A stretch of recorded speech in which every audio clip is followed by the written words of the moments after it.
नमस्कार, BTV news में स्वागत है आपका। इस बुलेटिन के साथ मैं हूं कृष्ण कुमार और आइए इस बुलेटिन की शुरुआत करें। उससे पहले नजर डालते हैं हेडलाइंस पर। सीएम हेल्पलाइन की पेंडिंग शिकायतों की संख्या बढ़ी। जिले में 7,820 शिकायतों का लगा अंबार। टीएल बैठक में कलेक्टर ने लगाई अधिकारियों को फटकार। जीसीएफ न्यू कॉलोनी में तेंदुए की आहट से दहशत बरकरार। सुनसान रास्ते पर अकेले निकलने से डर रहे हैं फैक्ट्री कर्मी। क्षेत्र में लगातार हो रहा तेंदुए का मूवमेंट। और एमपी के बड़े शहरों के साथ जबलपुर में भी हाड़ कपा देने वाली ठंड बरकरार। पारे में दर्ज की गई गिरावट। न्यूनतम तापमान सामान्य से 2 डिग्री सेल्सियस कम 8.6 डिग्री सेल्सियस दर्ज। सिविक सेंटर में सड़क पर कब्जा करके लगाई जा रही दुकानें और ठेले टपरे यातायात व्यवस्था के लिए चुनौती बने हुए हैं।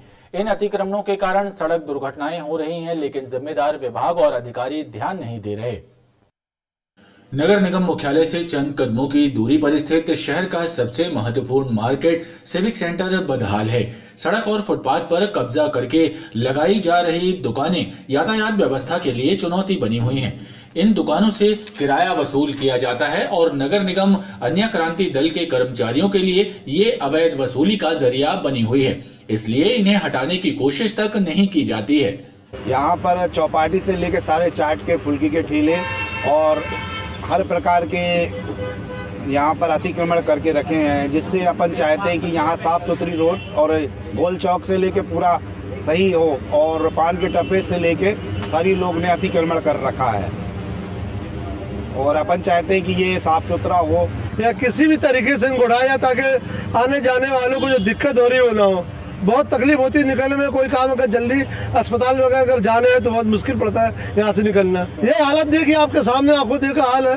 पूरे टपरे गाड़ियाँ लगी है बेतरकीब, कोई तरकीब ही नहीं है।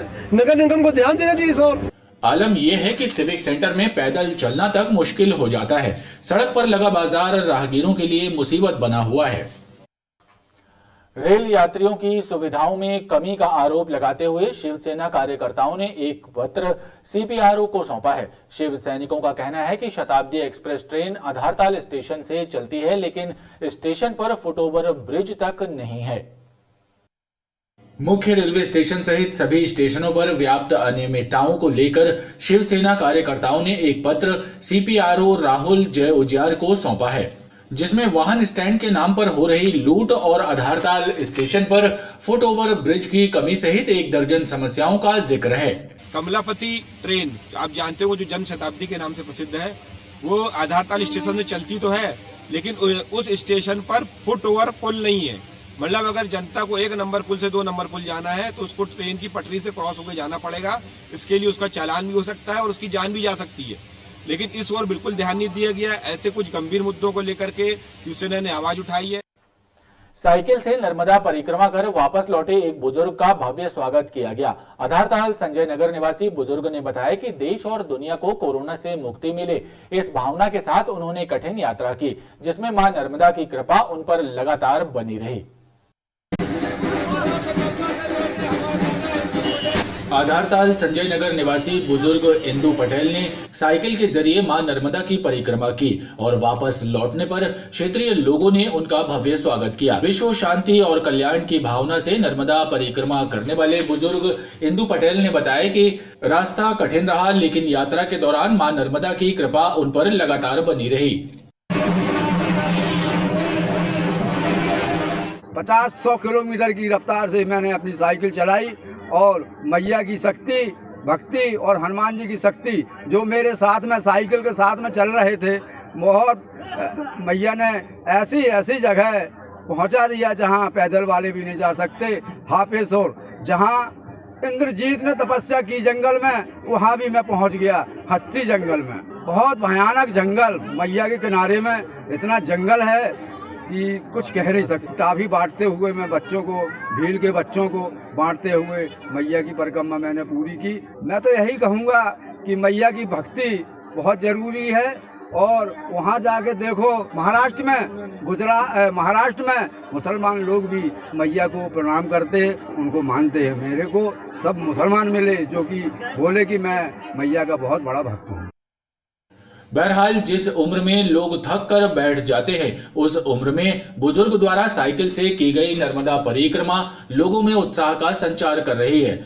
नर्मदा भक्त इंदु पटेल का कहना है कि किसी भी संकल्प को पूरा करने के लिए ताकत की नहीं बल्कि हौसले की जरूरत होती है।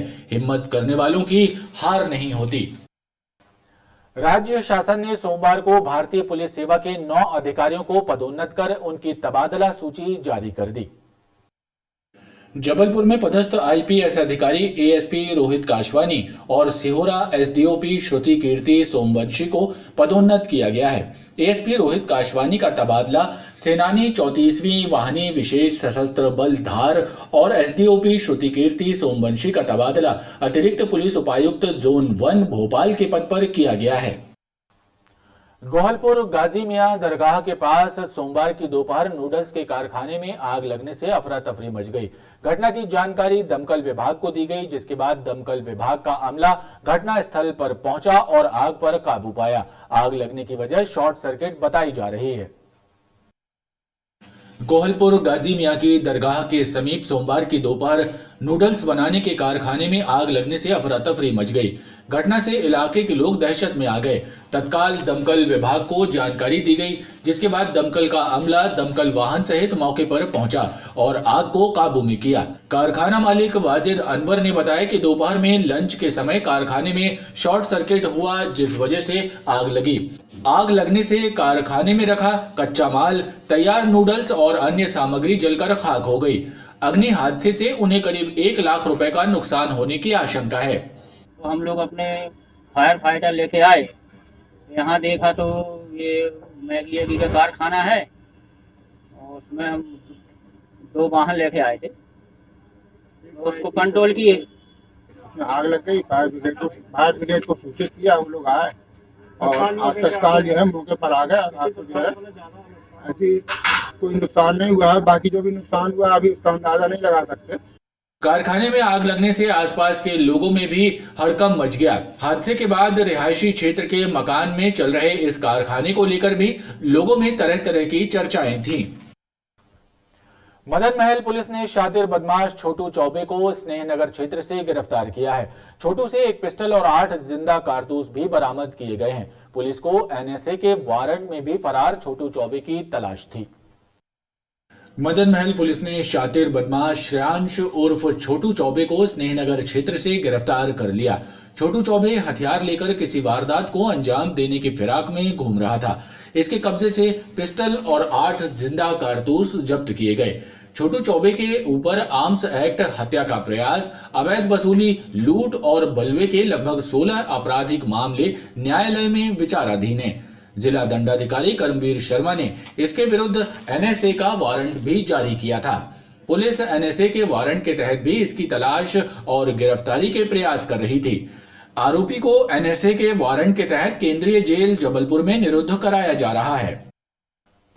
बरगी थाना क्षेत्र के चौराई गांव में खेत में झोपड़ी में सो रहे आदिवासी दंपत्ति सुमेरीलाल कुलस्ते और उनकी पत्नी सियाबाई की जघन्य हत्या कर दोनों के शव जला दिए गए थे।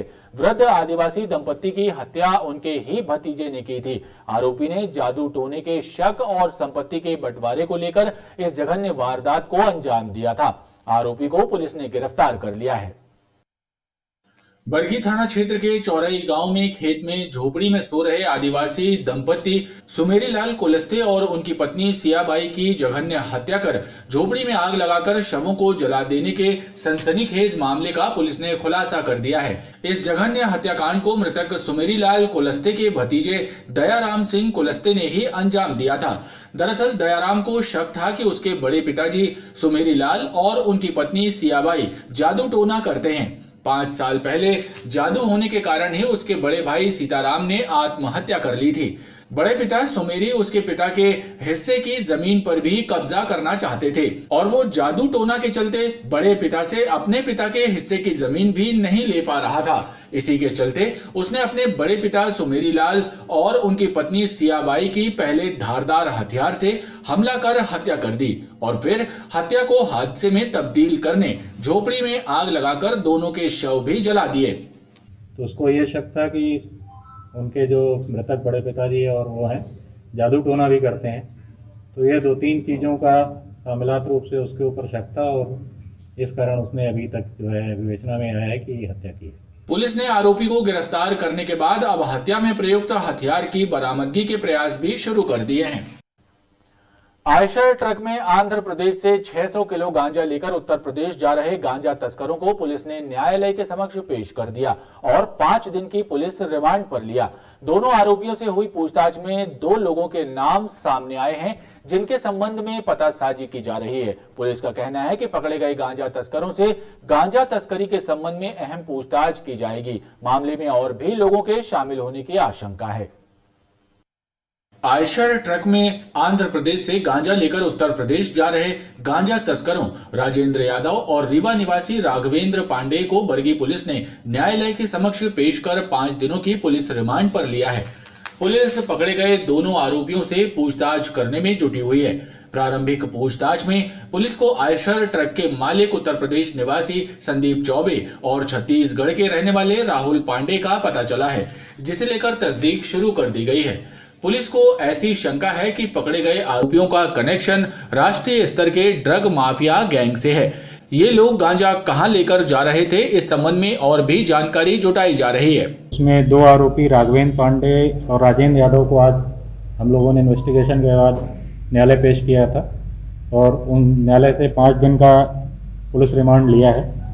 अब इनसे यह पूछताछ की जा रही है कि ये कहाँ से लेके आए थे गांजा और उसका मोड ऑफ पेमेंट क्या था, जिसमें अभी तक इनकी पूछताछ में इनने राहुल पांडे कोई छत्तीसगढ़ निवासी हैं और जो वाहन चालक जो मालिक है उसका और संदीप चौबे जौनपुर उत्तर प्रदेश के रहने वाले हैं, इनका दोनों का नाम बताया है।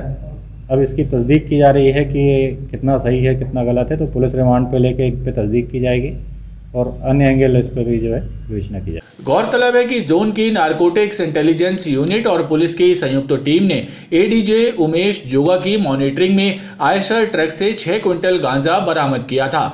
इस मामले में ट्रक चालक उत्तर प्रदेश सुल्तानपुर निवासी राजेंद्र यादव और रीवा निवासी राघवेंद्र पांडे को गिरफ्तार किया गया था। आयशर ट्रक में मुरमुरे की बोगियों के बीच गांजा छिपाकर उत्तर प्रदेश ले जाया जा रहा था। इस मामले में उत्तर प्रदेश और आंध्र प्रदेश की पुलिस से भी जबलपुर पुलिस ने संपर्क किया है। बरगी थाना क्षेत्र के अंतर्गत बरगी नहर में पिता के साथ स्नान करने पहुंचा एक युवक नहर में ही डूब गया। हादसे की जानकारी लगते ही पुलिस और एसडीआरएफ की टीम घटनास्थल पर पहुंच गई और युवक की तलाश के लिए रेस्क्यू अभियान भी शुरू कर दिया गया, लेकिन अब तक पुलिस युवक का पता नहीं लगा सकी है। बरगी थाना क्षेत्र के अंतर्गत बरगी नहर में सोमवार की शाम एक युवक अमित नामदेव नहाते वक्त डूब गया। इस हादसे से हड़कंप मच गया। घटना की जानकारी तत्काल पुलिस को दी गई, जिसके बाद बरगी पुलिस और एसडीआरएफ की टीम मौके पर पहुंची। पुलिस और एसडीआरएफ की टीम ने युवक की तलाश के लिए रेस्क्यू अभियान शुरू किया। बताया जाता है कि युवक अमित नामदेव अपने पिता के साथ नहर में स्नान करने पहुंचा था। घटना का दुखद पहलू ये भी है कि अमित अपने पिता के सामने ही नहर में डूब गया। अंतर्गत जो नहर है उस पे अमित नामदेव नाम का बच्चा अपने पिता के साथ गया था और नहाते समय हाथ फिसलने से वो नहर पे फिसलने की सूचना मिली है, जिस पे हमें तलाश कर रहे हैं। होमगार्ड की टीम है, स्थानीय गोताखोरों की मदद से हम उसको तलाशने की कोशिश कर रहे हैं। पुलिस ने फिलहाल अमित की गुमशुदगी दर्ज की है और उसकी तलाश की जा रही है। खबरों का ये क्रम लगातार जारी है। आप देखते रहिए BTV न्यूज।